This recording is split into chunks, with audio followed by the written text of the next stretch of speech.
guys, aku Agnia. Thank you so much for tap this video. Salah satu cerita yang paling aku suka adalah cerita tentang serial killer atau pembunuhan berantai. Nah, di video kali ini aku pengen ngebahas tentang serial killer atau pembunuhan berantai yang menurut aku mencengangkan buat aku karena kejadiannya berada di negara yang paling sedikit jumlah serial killernya atau pembunuh berantainya, yaitu di mana? Pakistan. Tapi selain berada di Pakistan, cerita ini sangat mencengangkan bagi aku karena pembunuhnya ini sangat keji karena memakan 100 korban jiwa.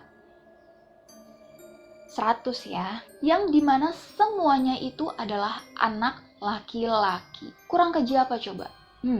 Tapi sebelum ke videonya, pastikan kalian udah subscribe dan nyalain lonceng notifikasinya biar aku semangat terus bikin video storytelling untuk menghibur kalian. Oke, tanpa lama-lama lagi, tanpa basa-basi lagi, fokuskan mata ke layar, jangan anggap remeh, enjoy this video. Serial killer yang pengen aku bahas kali ini adalah Javed Iqbal. Javed Iqbal ini lahir pada tanggal 8 Oktober 1900 di Lahore, Pakistan. Ia merupakan anak ke-6 dari 8 bersaudara. Ayahnya merupakan pebisnis handal, jadi untuk ekonominya keluarganya dia itu sangat mampu lah dibilangnya ya. Nah, di Pakistan, Javed Iqbal sekolah di perguruan tinggi Islam dan pada tahun 1978 dia juga memulai bisnisnya seperti ayahnya. Bisnisnya ini di bidang pengolahan baja. Nah, ayahnya ini saking kayanya dia punya villa sendiri. Villanya itu bernama Sadbagh dan villa itu dikasihkan ke Javed Iqbal. Ayahnya ini ngasih villanya ke Javed Iqbal dengan tujuan untuk meneruskan bisnisnya Javed Iqbal di villa tersebut. Iqbal sering menerima tuduhan melakukan pemerkosaan, pelecehan, dan kejahatan seks lainnya terhadap anak-anak di kotanya, tapi dia berhasil menangkal semuanya dan bebas dari penangkapan polisi. Tapi ternyata tuduhan tersebut gak cuma sekedar tuduhan. Ia beneran melakukan serangan seks diam-diam tiap malam. Jadi awalnya, satu tuduhan terbukti terhadap Javed Iqbal bahwa dia melakukan pelecehan seks terhadap anak 15 tahun, anak laki-laki ya. Terus akhirnya dia dipenjara, tapi dia masih menyangkal kalau itu adalah fitnah. Nah, di sisi lain, Iqbal ini adalah anak kesayangan ibunya. Jadi setiap ibunya menjenguk Iqbal ke penjara, ibunya selalu menangis, terus dia sakit-sakitan, dan pada akhirnya ibunya itu meninggal karena depresi anaknya ini di penjara. Nah, karena si Javed Iqbal ini adalah anak kesayangan ibunya, Javed Iqbal ini tuh marah banget. Ini adalah puncak kemarahan Javed Iqbal karena ibunya meninggal, dan dari situ dan pikiran Iqbal untuk membunuh 100 anak itu muncul di pikirannya dia. Jadi diketahui bahwa dia memiliki pikiran untuk membunuh anak laki-laki itu sejak dia masih menjadi anak-anak juga. Ditambah dia marah karena ibunya meninggal. Jadi ya kesempatan emas dong. Kenapa dia ingin membalas dendam dengan membunuh 100 anak laki-laki, nggak kurang, nggak lebih, nggak pakai nawar pokoknya? Karena dia ingin melihat 100 ibu menangis kehilangan anaknya, ya seperti ibunya. Dan setelah dia bebas dari penjara, dia rencanakan semuanya matang-matang. Dia punya 3 bawahan atau anak buahnya. Yang pertama ini namanya Ahmed, dan yang duanya ini nggak tahu namanya. Nah, 3 anak buahnya ini adalah kaki tangannya si Javed Iqbal kan. Tapi mereka ini menjadi kaki tangannya si Javed Iqbal ini bukan karena direkrut, lo mau kerja nggak sama gue? Nggak kayak gitu. 3 orang ini adalah mantan korbannya Javed Iqbal yang berusaha melarikan diri. Jadi dia alihkan ke kaki tangannya Javed Iqbal ini. Javed Iqbal ini memulai bisnis barunya yaitu video game. Jadi dia membuat rental video game untuk memancing anak laki-laki yang datang ke sana. Dia suka kasih diskon bahkan gratis untuk anak laki-laki yang bermain di sana. Modusnya adalah dia pancing, terus dia bawa ke ruang eksekusi. Ruang eksekusinya itu berada di belakang rental video game. Terus dia habis itu dia melakukan pelecehan seksual terhadap anak laki-laki tersebut. Modusnya bukan itu aja. Dia ke tempat yang banyak anak laki-lakinya, terus dia sosok jatuhin koin tuh, terus dia ngumpet. Habis itu setelah dia tahu ada anak yang pengen ngambil koin itu, dia langsung sok-sok mergokin gitu. Kamu ambil uangku ya? Enggak, Pak. Dari situ, Javed Iqbal memanfaatkan ketakutan anak tersebut, kemudian dia langsung ajak ke ruang eksekusinya yang berada di belakang rental video game tersebut.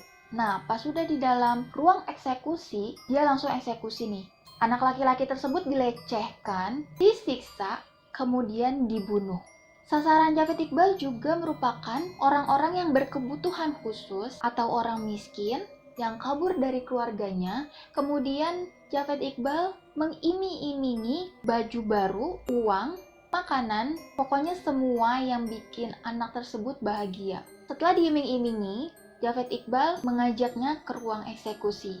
Tapi ruang eksekusinya itu gak hanya di belakang rental video gamenya saja, melainkan di villanya Javed Iqbal. Nah, kalian mau tahu nggak cara eksekusinya dia?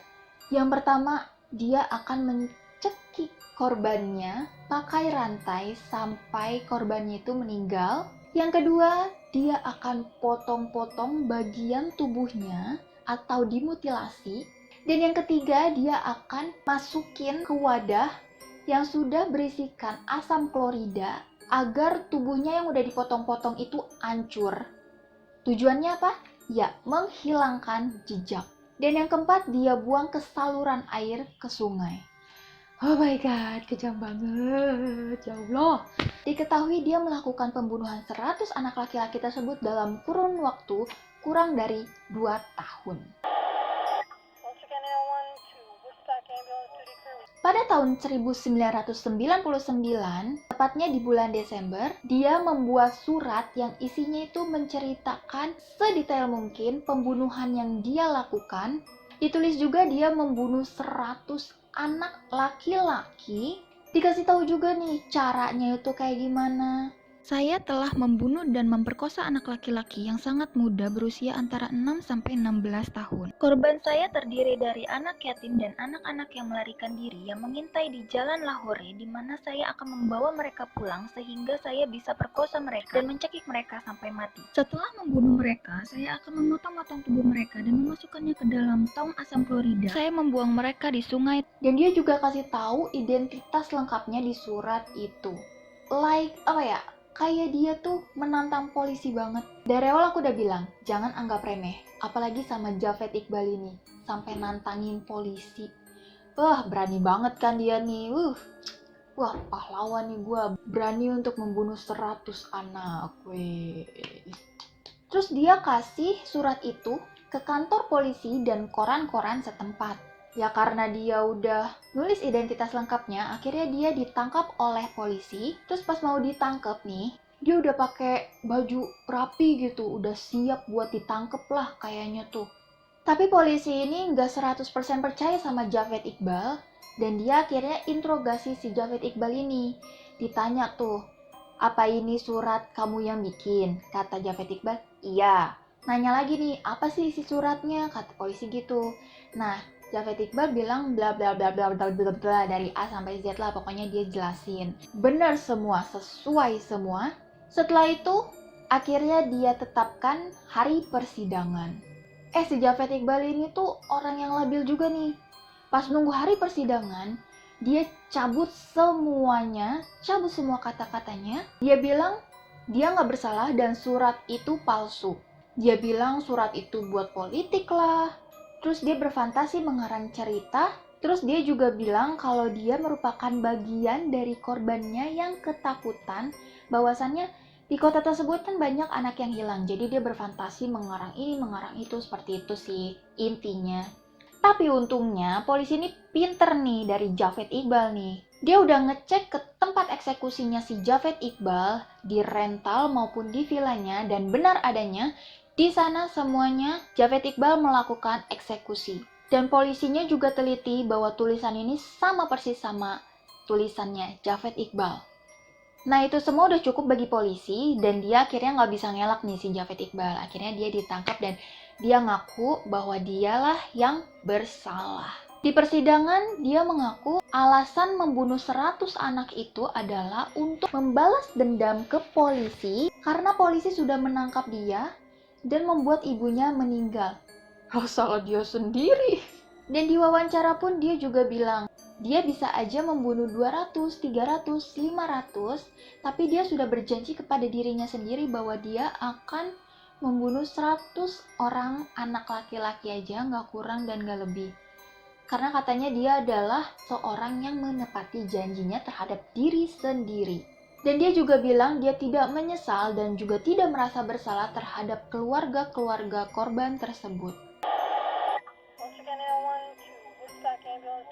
Sesuai hukum syariah, Javed Iqbal dihukum mati dengan cara yang sama persis dengan apa yang dilakukan Javed Iqbal ke korban-korbannya. Dicekik, dimutilasi, dimasukkan ke asam klorida, terus dibuang. Tapi dicekiknya itu dengan rantai yang sama, pisau yang sama, dan dimasukkan ke asam klorida ke wadah yang sama, dan juga ditonton sama 100 keluarga korban. Mantap! Keluarga korban pun menerima hukuman yang diterima oleh Javed Iqbal. Wah, yang tadinya Javed Iqbal, gua keren nih bunuh 100 anak. Pas denger vonisnya seperti itu, dia langsung menciut coba. Aduh. Tapi Iqbal nggak ngerasain semua itu, karena dia dan kaki tangannya yaitu Ahmed tadi pada tanggal 8 Oktober tahun 2001 diketahui bunuh diri di dalam penjara. Yah, sayang banget ya. Kok sayang? Tapi ada juga rumor yang bilang kalau mereka berdua ini nggak bunuh diri, tapi dibunuh sama penghuni penjara karena mereka itu udah gregetan banget sama kelakuannya si Javed Iqbal sama si Ahmed ini. Karena menurut dokter yang meriksa, terdapat luka cekikan dan juga memar di sekujur tubuhnya. Dan penghuni penjara ini menggantungkan mereka berdua seakan-akan mereka berdua ini bunuh diri. Kan dia punya 3 kaki tangan kan? Yang pertama ini namanya Ahmed, dan 2-nya lagi nggak diketahuin. Nah, 2-nya lagi ini dihukum 14 tahun penjara itu per korban. Berarti kalau dia membunuh 100-nya, dia menerima 1.400 tahun. Tapi karena mereka berdua ini nggak bunuh semuanya, jadi yang satunya ini menerima hukuman penjara 182 tahun, dan yang satunya ini menerima hukuman penjara 63 tahun. Ya, itulah kisah dari Javed Iqbal, serial killer di Pakistan, yang menurut aku sangat mencengangkan. Selain kejadiannya di Pakistan, dia sangat sadis ya karena membunuh 100 anak laki-laki. Menurut kalian gimana? Hukuman yang diberikan kepada Javed Iqbal. Menurut aku setimpal banget ya. Oke, sekian dulu video kali ini tentang serial killer Javed Iqbal. Makasih banyak udah nonton video ini. Dan jangan lupa subscribe dan nyalain lonceng notifikasinya biar aku semangat terus buat video untuk menghibur kalian. Dan kalau ada kritik dari penyampaian cerita aku, bisa komen di bawah. Sharing is caring dan say no to hate comments. Bye, sampai jumpa lagi.